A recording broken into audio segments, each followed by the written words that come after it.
If you want to laugh and have some fun, this is the podcast. This is the one. Lights, camera, action, on your mark, set, go. Welcome everyone to the Suezie Show. Welcome everyone to the Suezie Show. Oh, the sounds of the beach. Welcome to the Suezie Show, everyone. Today I'm going to share with you a few of my experiences from being a surfer. I did mention in a previous episode, just in case you missed it, I am a surfer. And I'm going to dive right into some of these stories. Being a female surfer is not an easy task.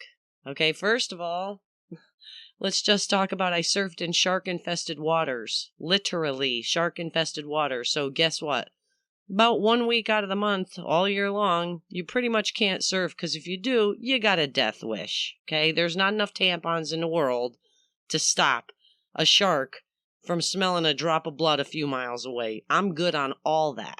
So that sucked because it didn't matter if there was some intense swell coming in and it was glassy, double overhead. Doesn't matter. You're staying home and waxing your board. When I began surfing years and years ago, when I started surfing, it wasn't this big welcome wagon. Okay. You don't get this big, oh, look, a girl in a bikini on a surfboard. Hooray, guys.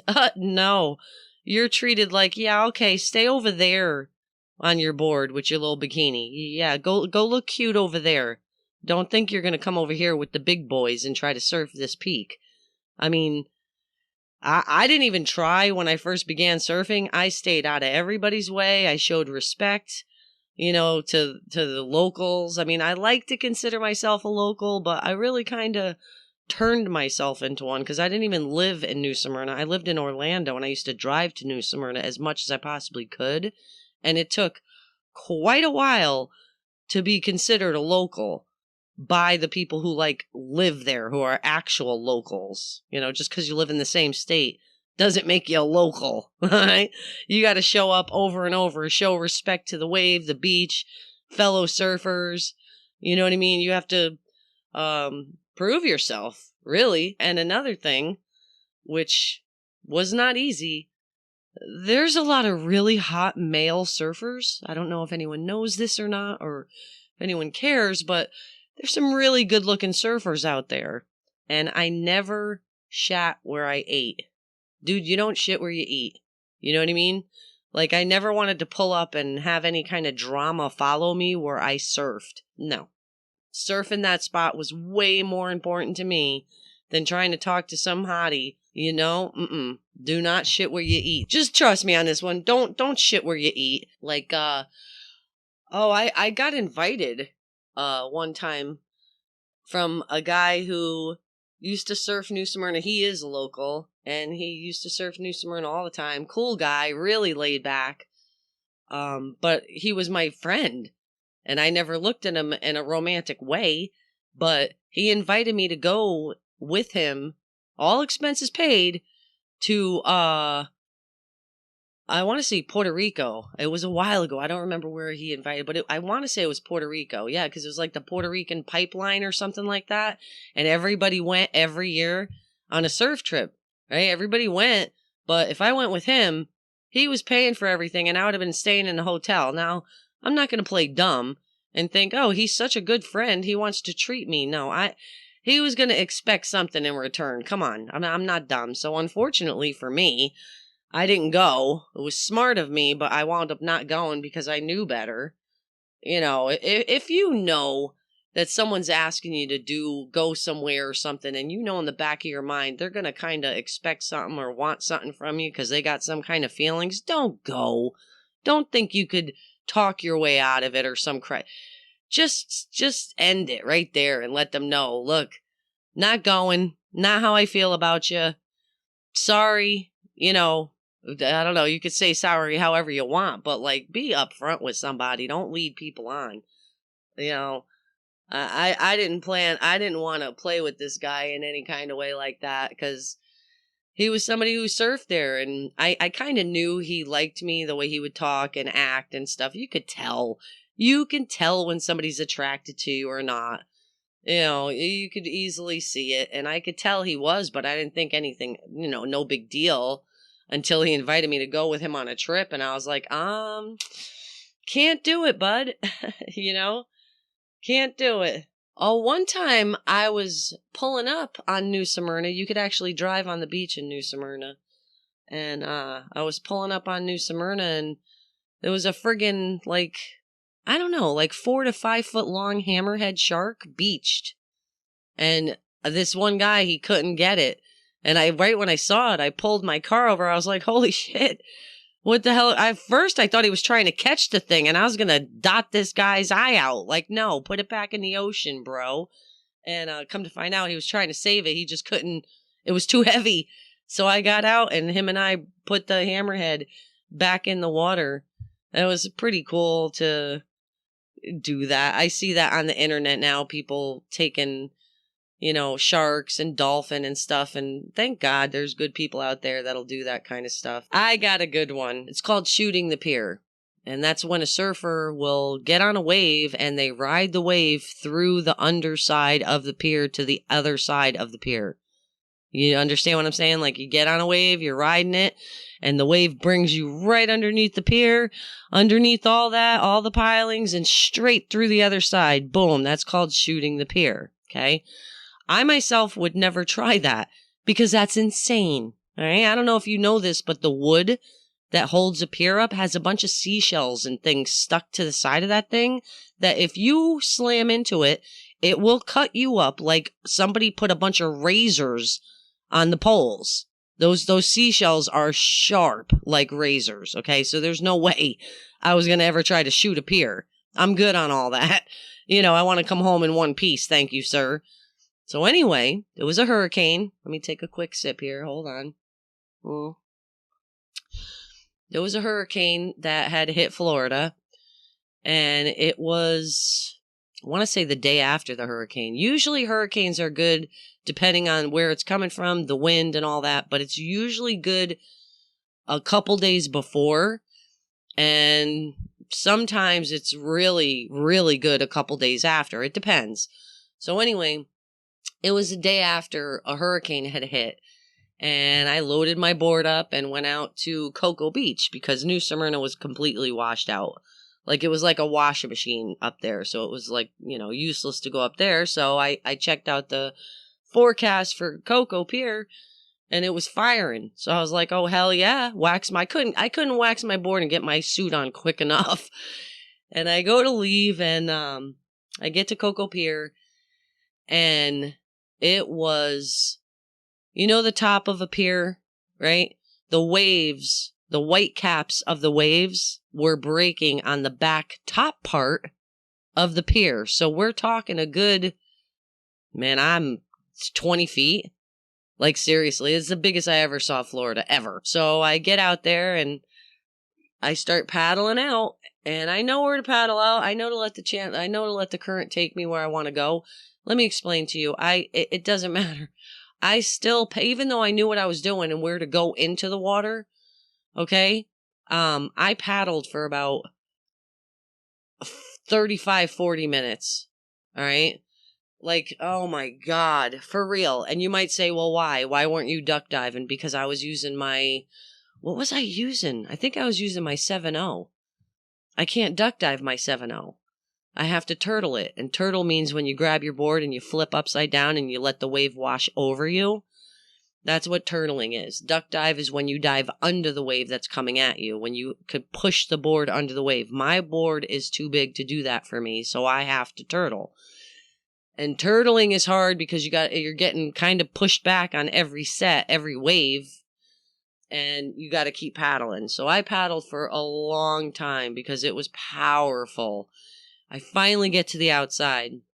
The outside is where the water isn't breaking. You're kind of where surfers sit, where you see them in the lineup, which is they're all lined up in the water basically. That's the lineup, and that's the outside.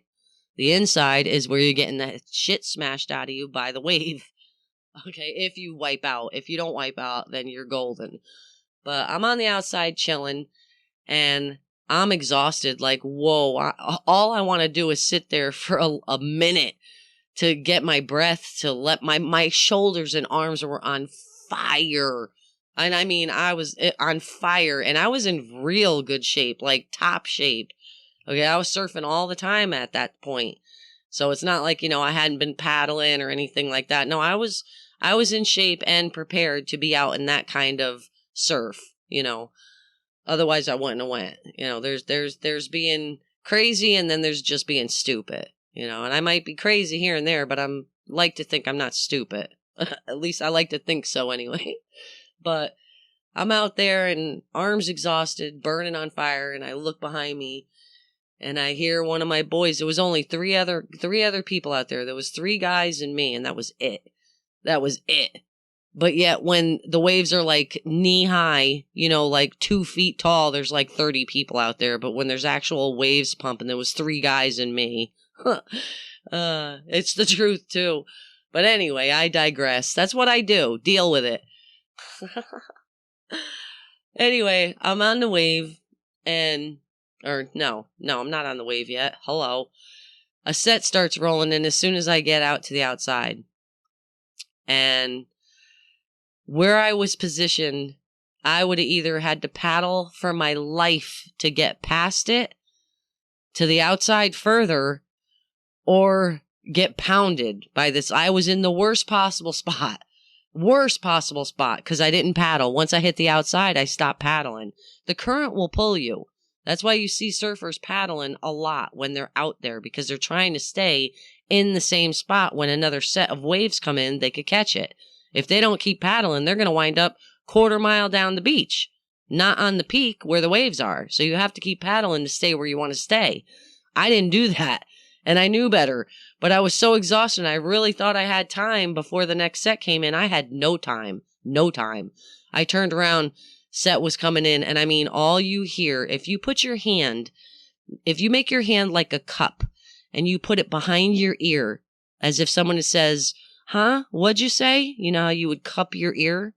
Cup your ear and breathe. That's all you could hear. That's all I heard when that wave started coming towards me. It was like I was in an echo chamber. Literally, the sound changes. Okay? No joke. All I heard was like someone cupped both of my ears, and I could just hear myself breathing, as if I was breathing almost in a cup. And this wall of water is coming at me. Okay? So what do, man? Of course, I paddle for it. I'm going for it. I'm going deep, but I'm going. And I paddle, and I could feel it lift me up. I mean, that thing picked me up like fucking 5-6 feet instant, like whoop, up I went. And as soon as that picked me up, I knew I better drop fast, because if I don't drop, that thing's going to flip me. I'm going to be like a rag doll in the ocean. So as soon as I felt that thing pick me up, I boom, pop right up. Do you know I caught that wave and I rode that thing? Oh my God, I can't even explain to you. Up and down the face, like, I'll just never forget that. And all you could hear, and I got a little bit of a tube. I got tubed for like 2 seconds, because I slowed myself down to pull myself back into the tube while it was breaking. And I caught a tube, and it was just absolutely amazing, man. Oh my God. And again, it's even louder when you're in the tube. It sounds like you're in a smaller echo chamber, and you just hear your breath. That's all you can hear is your breath. And it really does sound like if you cup your ears and you breathe kind of on the bottom of your hand so you can hear it, it sounds just like that. And I rode this incredible wave that was a monster, a beast. And I was so fucking excited. Like, oh my God, look at me. I'm getting excited now. Oh my God, kid, you just can't even imagine the intense feeling of, it's just complete stoke. Complete. Like you're part of nature is playing. It's like I'm playing with nature and she's playing back. And it's just, you become one when you're in sync with it. It's amazing. It's just incredible. So I get off the wave, I kick out of it, I go to paddle back. It's too late. As soon as I start to paddle back, that second wave and that set is already breaking. And it was slow motion, okay, because I was in a bad spot. I kicked out, and if that second wave wasn't coming, I would have been able to paddle back out, but that second wave was already breaking behind me. Right. And because it doubled up, there was more waves. The tide was changing. I should have paid more attention to that while I was paddling out in the first place, but I didn't. I was just paddling out, and I'm usually more observant than that. But another wave came right behind, and I started to paddle out, and this thing, it was really like slow motion. I don't know. I hope you haven't been, but if you ever been in a car accident, things go real slow motion, probably because of our adrenaline shooting through the roof. That's what happened to me. I was probably about 5 feet from the pier, from being under the pier, which is not where I wanted to be. No, not at all. I kicked out of the wave and I was just going to paddle back out, and here's another wave already. It's already there. And it was exploding on the wooden piles from the round poles that hold the pier up. I think they're called piles. The whitewash, the wave is just exploding. Boom, boom, boom, boom, boom, coming towards me. And I realized there's no way I'm gonna make this. I'm not gonna make it. This wave, I see where the current's pulling. If I don't do something, this thing's gonna smash me under the pier. Smash me under the pier. And there's nobody that could come save me. I mean, it's basically hurricane huge surf that nobody's out there but 3 other guys and me. And I'm telling you now, no matter how good of people these people were, you can't really do much if somebody gets stuck under the pier until their dead body washes out. That sounds morbid, but it's true. Really not much you can do. Really not. And I'm too close to the pier. This thing's exploding on the piles coming at me. Boom, boom, boom, boom. So I felt it sucking me back because here it comes. And again, it's all slow motion. I felt it. My heart must have been, I know it was in my throat, but my heartbeat must have been, I can't even imagine how fast it was going for this stuff to be going this slow. Because I remember it in slow motion too, matter of fact. But I felt it starting to suck me back, and I know that's bad. That means I'm literally seconds away from getting smashed. So I start paddling and digging, and when it sucked me back, it slammed me into one of the wood things, one of the piles, one of the round pillars, the pillars that hold the pier up, right? Smashed me into a pillar. I mean, there's nothing I could do.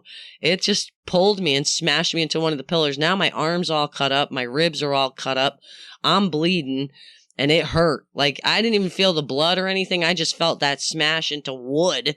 Like somebody hit me with a bat, like smacked the shit out of me with a bat, a really large bat that hit me all along the whole side of my body. And it did it again. After it smashed me the first time, it pulled me back again, and I put my board between me and the pole, and it smashed I still have the board to this day. I still have it. I could show you the crack that's on the board that happened from this story. But, I smashed between me and my board, and I tried saving my board, and I put my feet and my knees out to try to take some of the hit so I didn't ruin my board, because I figured I could heal. My board can't, And I did. I wound up getting cut up on my leg and my knee and all that, but my board only got, one little crack that I was able to fix it. But anyway, here comes the actual wave. That wasn't even the wave. That was just the wave coming. Okay, I got smacked, my board got smacked, and here it's really coming. So I said to myself, you know how fast you think when something like this is going on? Your thoughts are quicker than lightning, milliseconds. Right there, I was like, okay, I got to get through this pier. I'm going to drown. If I don't get through this pier, I'm going to drown. And so I just grabbed my board, spun around, and started paddling with all of my might to paddle underneath and through the pier while this thing is still going. Boom, boom, boom, boom, boom, boom. All the whitewash exploding. You could see it coming closer, closer, closer. And hand to God, by the time this thing exploded, or basically hit where I was, my legs were bent up, right? And it passed me by, I won't even call it a half an inch, because I felt it smack the back of my board. Like, I barely made it out of that friggin' pier. So in my own twisty way, I did shoot the pier. And I survived. And I remember when I got out, because I was done after that, I'm bloody.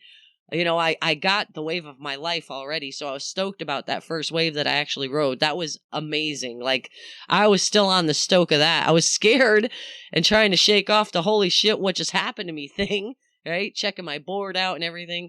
But there were these couple guys on the beach watching us surf. And when I came out of the water, they were like, their hands were on their head going, holy shit, you shot the fucking pier. You're nuts and all this.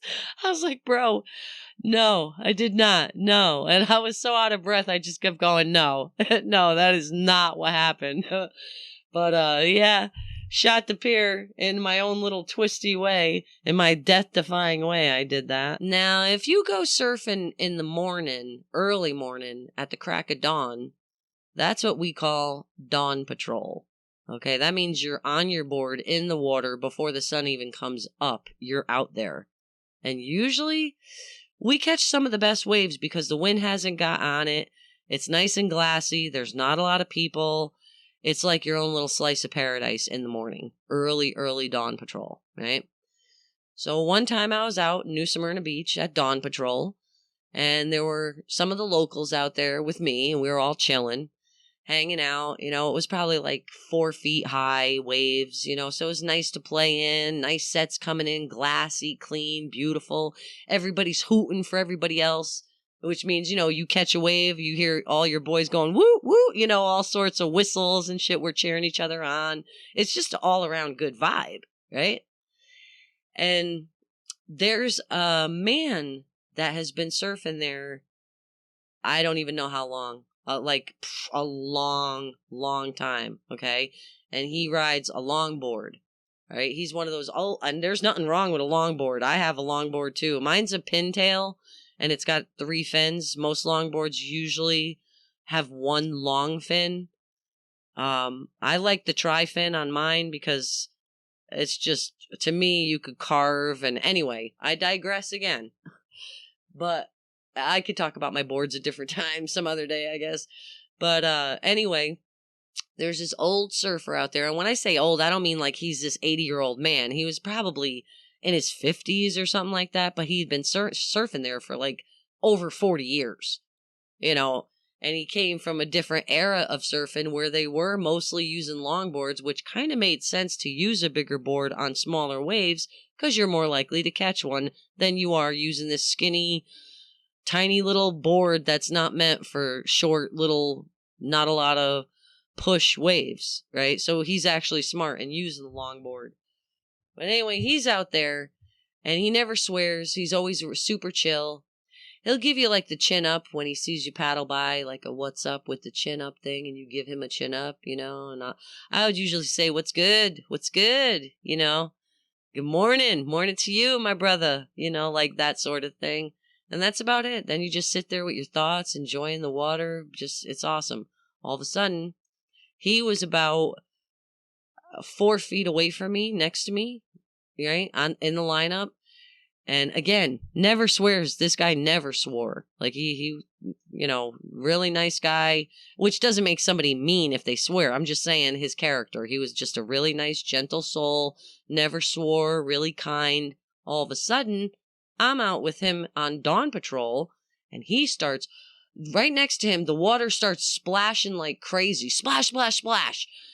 And all of a sudden, he starts screaming, motherfucker!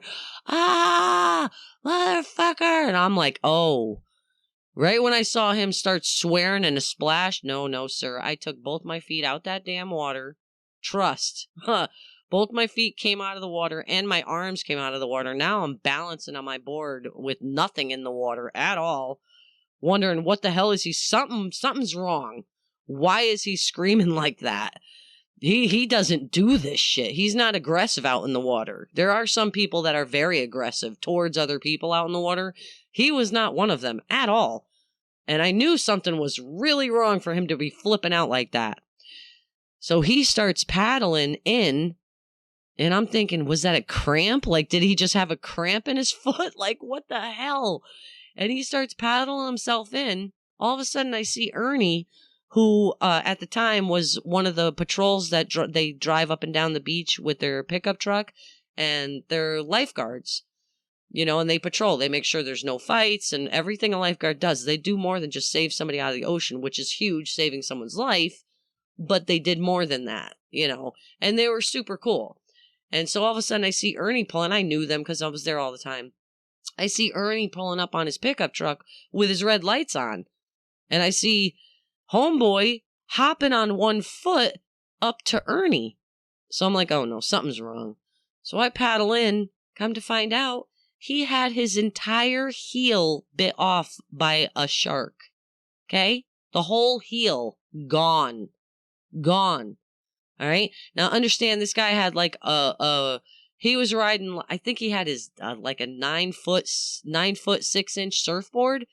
I don't know if you realize this, but they're not light. Okay. They're not this light little feather that you carry around. Surfers make it look easy because they're used to carrying it around and they're athletic. So they could handle carrying their boards around. But if they handed it to somebody else and said, here, walk this all the way down the beach, you'd be dropping that shit. Trust me. You wouldn't be. A lot of people would be dropping that shit saying, I can't do it. My arms are killing me. Yeah, well, go paddle for 5 hours every single day and your arms won't kill you.